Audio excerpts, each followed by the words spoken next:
Recorded live from the heart of the Bakken, it's the Williston Works Podcast.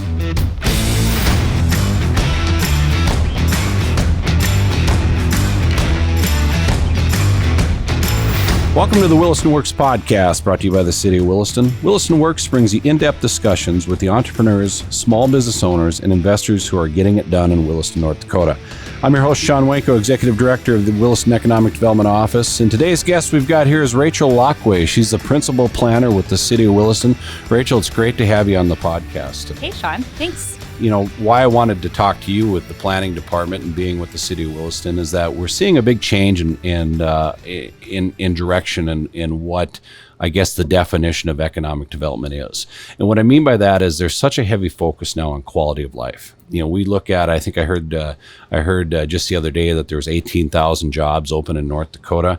And, you know, yeah, we can spend all our time kind of recruit businesses from outside the area. But at the same time, if you got a community that nobody wants to live in, it's kind of counterproductive. And so, you know, we've seen what your office has done as far as, you know, specifically on areas like Main Street and you know, downtown corridors and you know, planning for the future and stuff. And it's been such a great job that, you know, we want to touch base on that. We want to get that out to our entrepreneurs and developers that are out there saying that, hey, Williston's progressive and we're moving forward. I mean, we may be just a little town on the map and nobody really has thought much about it, but this is really probably a place you want to set up business. But I want to get into is that, you know, you are a product of a young professional coming to this town, coming from a big city to a small town. Why don't you give a little background on yourself? Yeah, so I am originally from Chicago. Go Cubs. So I moved out here after grad school thinking I'd stay for a year or two, get a little bit of planning experience, and then kind of move on. And it's been 9 years. It's crazy. I have a family now. It's amazing. It's a great place to raise a family. It's a great place to have a career and grow your profession. And there's always new and interesting things to do. Well, and talking a little bit about your career, so we're talking about, you know, you're the principal planner, talking about the planning and zoning department with the City of Williston. What is a day in the life of that department? What do you guys normally do? So we do everything from subdivisions to zoning to working with people who come in and say, hey, I want to put a garage on my property. But the coolest days are the days we get to work with new businesses where they're like, hey, I want to open a business downtown. I have this building. It's old. It's dilapidated. What can we do? And we, first of all, direct them to you. But then also we can help them out with the Renaissance Zone, which is a state tax abatement program. And we can help them out with the design review board. You guys have a facade improvement grant. And then we've done a ton of work on our downtown between a downtown plan and a parking study.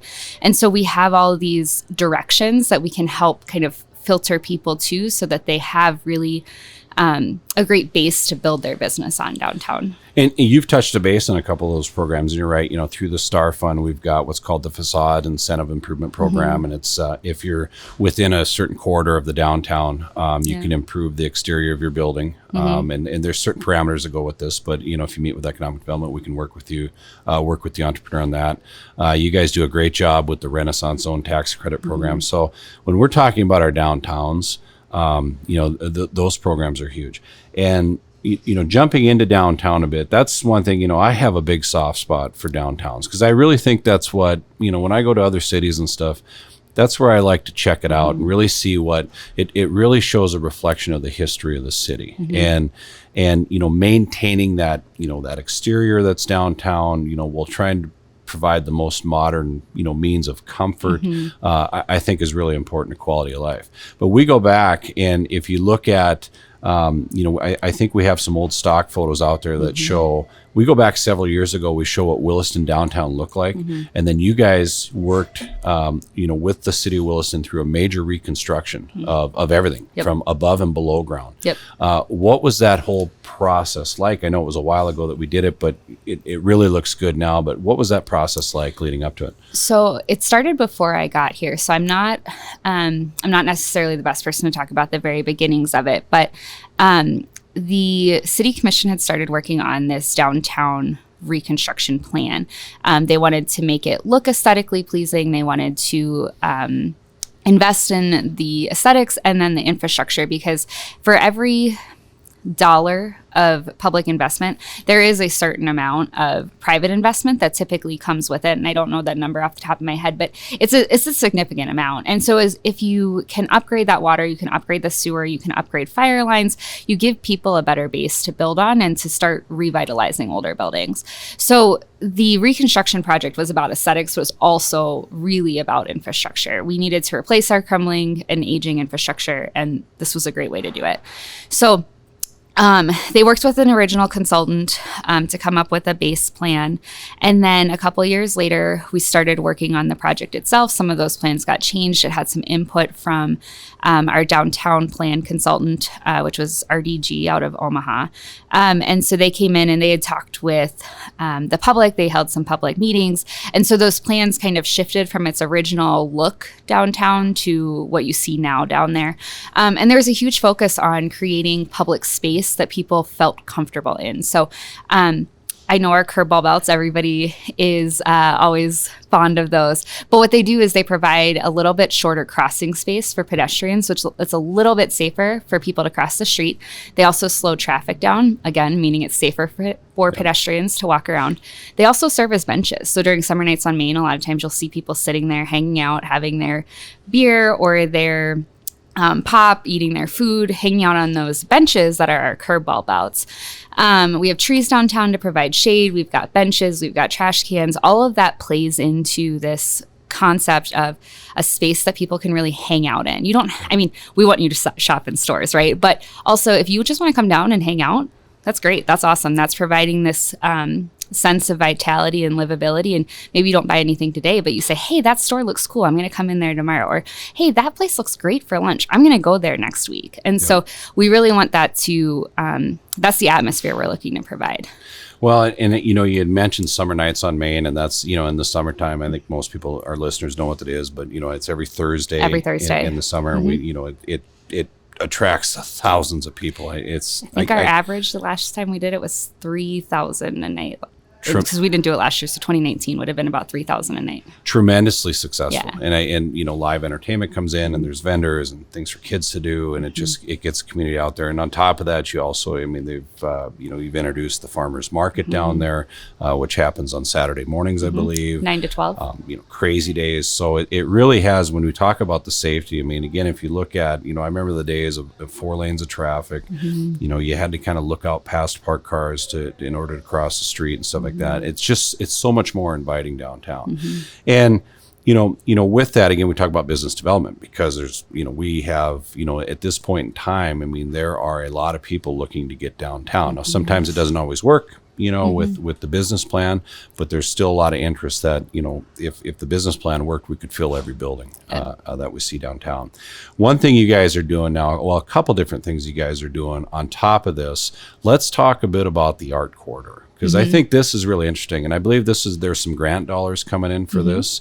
Tell the listeners a bit about what we can expect to see with this art corridor downtown. For sure. So again, going back to the downtown plan, it's really the basis of everything that we look at. That's what planners do. So the art corridor was a way that our consultants had talked with the community. They had said, what do you guys want to see downtown? There had been a huge emphasis on public art. But also we have really cool cultural resources downtown that aren't necessarily connected, and people don't always think of them as being part of the downtown. So you have the Old Armory, which is the home of Entertainment Inc. They do shows every year. People hold weddings, baptisms, stuff like that in there. You have the James Memorial Library, which is an art gallery, but it's also a public building. It's one of the oldest buildings in Williston. And then you have Recreation Park, which is a park. It's like 3 blocks from downtown, but nobody ever thinks of it as being part of downtown. And so they were thinking about ways to connect it and realized that 4th Street is just kind of the spine that runs through and connects these cultural locations. And so in talking with people, they said it would be really awesome if you guys could work on an art corridor. And I think we kind of looked at the plan and we said, okay, we'll get there one day, but there's a lot of stuff the city needs to focus on before we get there. But what's awesome is the governor has his Main Street initiative right now. And so it has some grant programs that are specifically for projects like this. So we applied for one 2 years ago for this summer, for 2021, to redo 4th Street. And so that goes from Recreation Park to Main Street. And it will include trees, curb ball belts, no planters. And then it will, there's some stormwater and some water infrastructure that'll get replaced as well underground. And then all new concrete, updating the sidewalks, which is awesome. It's really cool that public infrastructure is going in place. But then we've also been working with this committee to find public art pieces to add along the corridor. So whether it's a mural or it's a sculpture, we would like to see the trash cans and benches and bike racks become these functional pieces of art. And so we did put out a call for artists earlier this year to kind of see if there was anything out there that would need groundwork, so underneath the sidewalks or streets, put in. And we didn't get any responses for that. And we've kind of shifted at the moment to a couple different ideas, but we're working with some cool artists who are really interested in doing some work down there. So that'll probably take a little bit of time, but you'll see the public infrastructure piece happen this summer. Well, and one thing I like about that too, and you know, with you guys in your department, I think there's sometimes a misconception that you guys are up in the department, you're making all these decisions and where goes where, but there's committees involved, there's multiple studies involved. And the one thing specifically in the art corridor, it's a broad range of people on the committee, from students, young and old, all walks of life. Everybody's going to have a chance to put their input in on what they think is going to be great on this art corridor. Yeah, so we had the call for artists was open to anybody. So I think I don't know that we got any subscriptions from any submissions from any submissions from any students, but we did get submissions from local artists from further away. We got some stuff for sculptures. Unfortunately, some of it just didn't end up working out. But the committee that we're dealing with, who's actually looking at all of this, is composed of a local artist who sits on the state art council. We have our communication strategist for the city, who also is the award recipient of a Main Street Award for her Leadership Williston project, which is the art wraps on all the electrical boxes. So that's awesome because she's a city employee, but that's not why she's on the committee. She's on the committee because she's an artist and in touch with a bunch of different artists. We have local business owners. We have the head of the Renaissance Zone and Design Review Board. So we have a wide range of people on this committee. And then, of course, we have our engineers because they're the ones who are practical and tell us what actually works. You know, we do this season have the city engineer on this season 4 of the podcast, and you're exactly right. We talked about that. You know, I tend to run wild and just want to build things, but I rely on you guys in your department. I rely on engineering to make sure things get put in the right places, and that they function well. So it's just kind of it's just kind of an ecosystem that's there.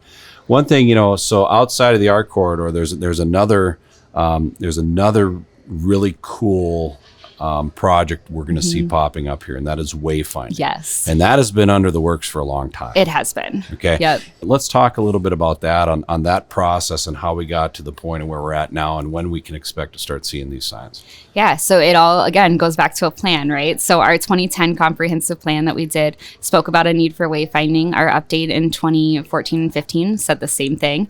And so what we're working on is this citywide wayfinding system. And a wayfinding system is basically a branded system of signage that tells you how to get where you're going and leads you to places that you may not know how to get to intuitively. It is intended to be directed towards visitors, not necessarily locals, but we are a regional hub. And so a lot of the things that you'll see on there are like our park systems, the ARC, the library, places like that. And so we've been working on this for quite a while. We interviewed a number of consultants, maybe like almost 2 years ago, I think, and have had committee input. We've had public meetings on the design. We're really excited. It'll be across the entire city to get people where they need to go. And then we're working right now with the DOT to finalize kind of where those will go. So you probably won't start seeing them pop up till next summer. Well, we're looking forward to it. I mean, it's exciting, and I think it's going to be a really cool addition to the city of Williston. I think it'll be awesome. And then on top of it, we're also doing a trail portion of that too. And that one, I can't give you a timeline on when we'll get those in, but we're working on identifying our bike and pedestrian paths around town. We have quite a number of them, but they're not always easy to find, and people don't necessarily realize that, you know, the 10-foot sidewalk is actually a trail and tends to connect to our other trails. Not all of them do, but most of them do. And so we're working on a trail wayfinding system that will actually identify, brand, and map all of those trails. Yeah, and that's one thing I forgot to bring up is the bike system. The trail connectivity throughout town is really actually very good. Yeah. And you're right. I think the wayfinding is going to show a resource there that a lot of people don't think that we had. Yep. So, Yeah. well, jumping out of downtown, and that's not only what you guys do.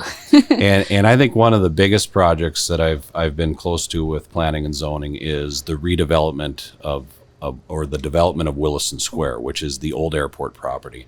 We're talking about 800 acres. I think we've been into this now for probably 6 years, maybe 7 years of planning, getting ready.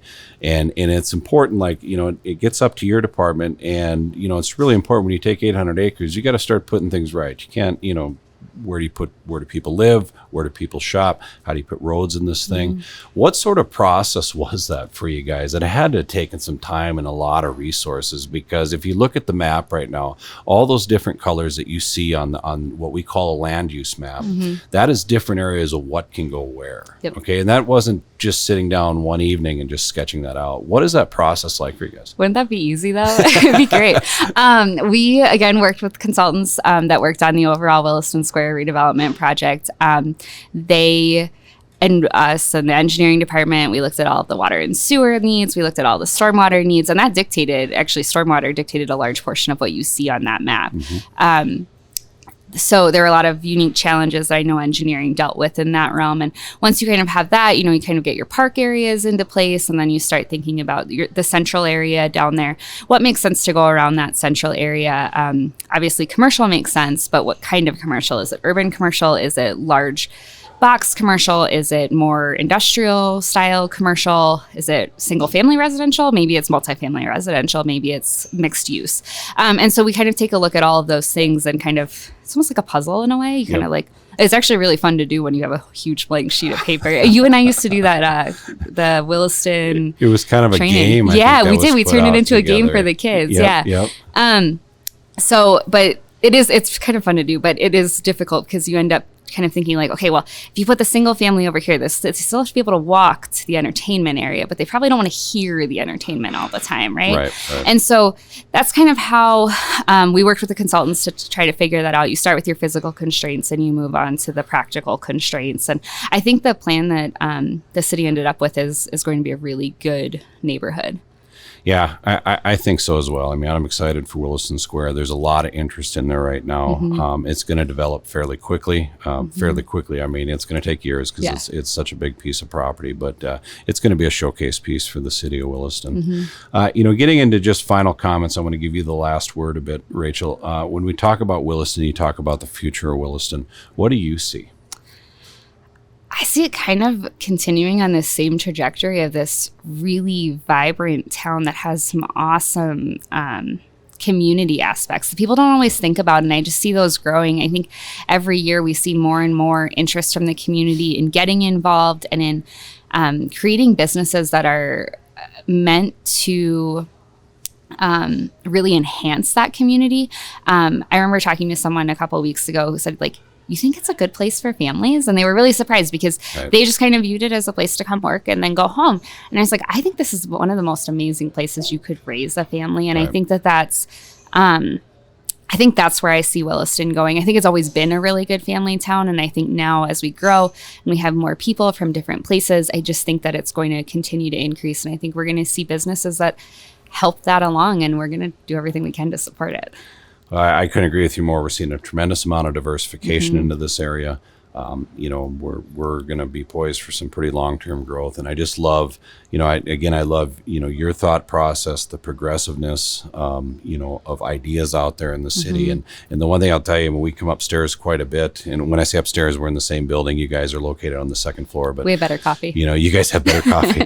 When we go upstairs quite a bit. But what I like about, when I walk into your office and I present something, you find really 10 different ways to try and make it work. And it might be something way out of the ordinary, but it's not, shut it down. It's like, well, let's see what we can do that can be within the realms and the rules.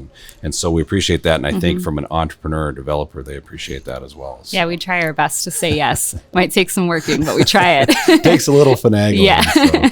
With that, Rachel, again, I want to thank you so much for being on the podcast. Rachel Laqua, she's the principal planner for for the city of Williston, a Chicago transplant, loves the Cubs. I don't know if we can get behind that, but that's okay. But Rachel, thanks so much for being on the show. Thank you, Shawn. And thanks to the listeners today for listening to this episode of the Williston Works Podcast. It's brought to you by the City of Williston.